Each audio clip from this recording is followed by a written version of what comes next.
Sekarang marilah kita perhatikan kembali gambar simpel yang sebelumnya kita bahas ya. Seperti ini ada batang AB yang dapat bergerak ke kanan atau ke kiri. Jika batang AB bergerak ke kanan, maka luas simpalnya menjadi berkurang. Jadi ini luasan ini asalnya seperti ini, sebesar ini. Ketika batang AB ini bergerak ke kanan, maka luasannya akan berkurang ya, luasannya. Jika pergeseran batang selama dt second, detik didefinisikan sesuai sistem koordinat sebagai dy pergeserannya, sumbu y nya ke kanan, maka kecepatan bergerak batang akan menjadi dy per dt ya. Jadi kecepatannya bergeser sebesar dy dalam waktu dt maksudnya, maka kecepatannya adalah dy per dt. Nah, maka kalau dikalikan L, ruas kiri dikalikan L itu panjang batang AB ini, maka ruas kanan pun harus dikalikan L, sehingga kita peroleh L kali kecepatan sama dengan L kali dy dt.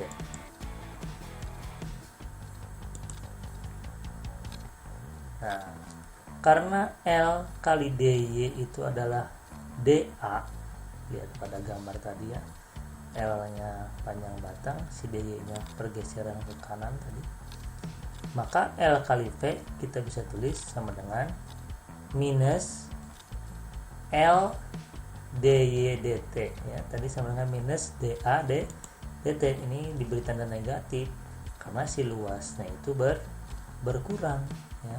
Jadi pengurangan luasnya itu sebesar dA dt, yaitu L kali dy dt, itu pengurangan luas tiap satu satuan waktu. Jadi dari persamaan E sama dengan L kali B kali V atau tulis BLV, LV nya itu adalah min dA per dt. Jadi bisa ditulis GGL sama dengan min B dA dt. Padahal B kali dA sudah dibahas sebelumnya adalah flux ya. Jadi karena B kali dA itu adalah d flux, maka kita peroleh GGL nya adalah minus d flux dt. Nah, di sini walaupun diberi tanda negatif karena si dA nya bernilai negatif, maka negatif kali negatif hasilnya akan positif ya, kan L dy dt si dy nya pengurangan. Nah, kita kembali ke sini, hasil akhirnya diperoleh bahwa GGL yang ditimbulkan itu sama dengan minus d flux dt, atau GGL induksi sama dengan min d flux dt. Persamaan ini dikenal sebagai hukum Faraday ya. Nah, bagaimana kalau simpalnya itu, kawatnya itu banyak jumlahnya, tidak satu ya, tadi kan kawatnya hanya satu. Misalkan ada n buah simpal ya, maka tinggal dikalikan dengan n GGL induksinya, oleh GGL induksi sama dengan min n d flux dt. Ini hukum induksi Faraday ya. Dari persamaan hukum induksi Faraday ini kita perhatikan bahwa GGL ini muncul jika ada perubahan flux. Nah, dari flux dt. Kalau fluxnya konstan, maka d flux dt nya sama dengan 0, artinya tidak ada GGL induksi, tidak ada GGL yang dihasilkan.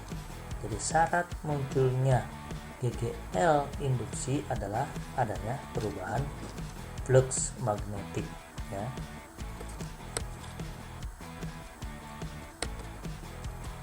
Nah, dari persamaan GGL induksi tadi min n d flux dt, maka perubahan flux itu bisa terjadi akibat adanya perubahan luas simpal di mana B nya konstan, bisa terjadi oleh perubahan B oleh perubahan medan magnet untuk yang luasnya konstan ya, atau bisa terjadi oleh dua-duanya. Nah, kita tinjau misalkan ini dari persamaan yang tadi, GGL sama dengan min N D flux dt. Nah, kalau misalkan B nya konstan, nah ini fluxnya kita masukkan B kali A, maka B nya bisa keluar dari operator ddt ini ya. Atau kita bisa tulis lebih lengkap, min N kali B dA dt ditambah A kali dB dt, ini yang dalam kurung ini adalah d flux dt nya ya. Jika B nya konstan, maka dB dt nya sama dengan 0. Nah, sehingga tinggal min N B dA per dt ya, min N B dA dt tambah 0. Itu jika B nya konstan. Jika A nya yang konstan, berarti yang depan ini yang 0 ya, gitu. Nah, jadi di sini perubahan fluxnya berasal dari perubahan luas simpal yang ditembus oleh medan magnet B yang konstan.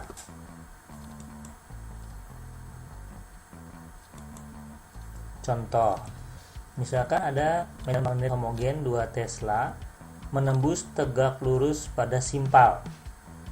Jika pada simpal terdapat batang sepanjang 1 meter yang dapat bergerak bebas dengan kecepatan 1 meter per sekon ke kanan, tentukan besarnya GGL yang timbul pada simpal. Nah, simpal ini simpal yang seperti tadi kita bahas. Ini panjangnya L, ada medan B, kemudian kecepatannya ke kanan, maka terjadi perubahan luasan di sini ya, yang ditembus oleh medan magnet.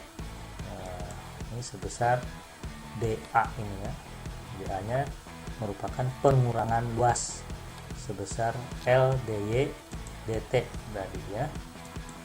Nah, jadi kita bisa tuliskan GGL induksi sama dengan min NB min dA dt. Min ini karena pengurangan luas. Nah, jadi diperoleh sama dengan NB kali L dx dt. N nya ini nilainya adalah 1 ya. Kalau di sini misalkan banyak jumlah simpalnya ini rangkap N, maka dikali N nya itu jumlah rangkapnya si simpal ini ya. Kalau kasus ini berarti N nya sama dengan 1 B kali L kali V, ini dx dt.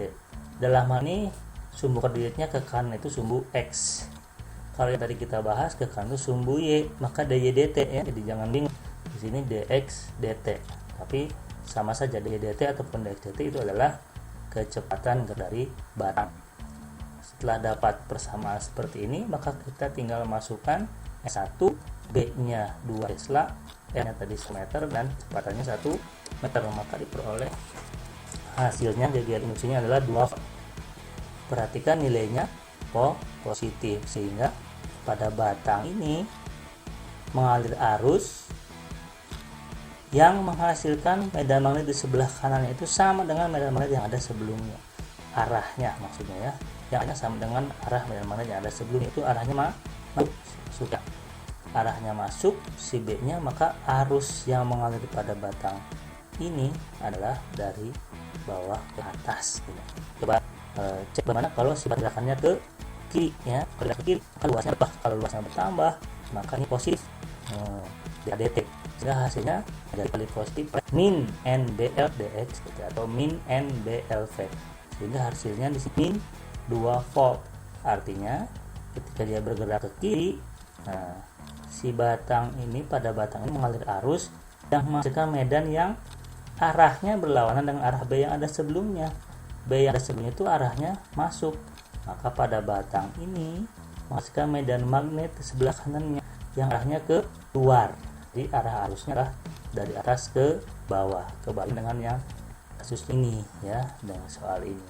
Ini geraknya ke kanan tadi menghasilkan arusnya ke atas, ketika geraknya ke kiri maka arus induksinya adalah ke bawah. Ditentukan juga dengan hitungan GGL yang nilainya negatif ya, jika ini adalah ke. Berikutnya, bagaimana jika luas simpalnya tetap dan terjadi perubahan besar medan magnet setiap saat. Jadi GGL tadi sama min N D flux DT. Kalau kita selesaikan ini, fluxnya masukkan sama B kali A seperti tadi, maka min N B dA dt plus A dB dt. Jika A nya tetap, nah, maka dA dt nya sama dengan 0 ya. Yang ada hanya dB dt karena B nya berubah setiap saat. Jadi dA dt sama dengan 0, sehingga persamaan fluxnya jadi min NA dB dt. Jadi perubahan flux berasal dari perubahan medan magnet ya. Jadi bisa yang tadi nomor 1 perubahan fluxnya karena perubahan luas. Sekarang yang kedua adalah perubahan flux itu berasal dari perubahan besarnya medan magnet. Nah, contohnya misalkan ada sebuah simpal dengan luas 2 meter persegi ditembus tegak lurus oleh sebuah medan magnet B sama dengan 2T kuadrat Tesla. Nah, jadi B ini berubah terhadap waktu ya. Tentukan GGL yang terjadi pada saat 1 second atau 1 detik. Kita masukkan ke persamaan yang tadi, GGL sama dengan min NA dB dt. Nah, A nya tadi kan konstan sebesar 2 meter persegi, sehingga tinggal dimasukkan B nya sama dengan 2T kuadrat min N kali A dt dari 2T kuadrat, yaitu 4T ya. Jadi min 4T kali NA, T nya diminta 1 second, maka kita masukkan minus 4, N nya 1, luasnya 2, waktunya 1, jadi minus 8 volt. Nah, tanda minus ini menunjukkan arus pada simpal itu kan menghasilkan medan magnet yang berlawanan arah dengan medan magnet yang ada sebelumnya.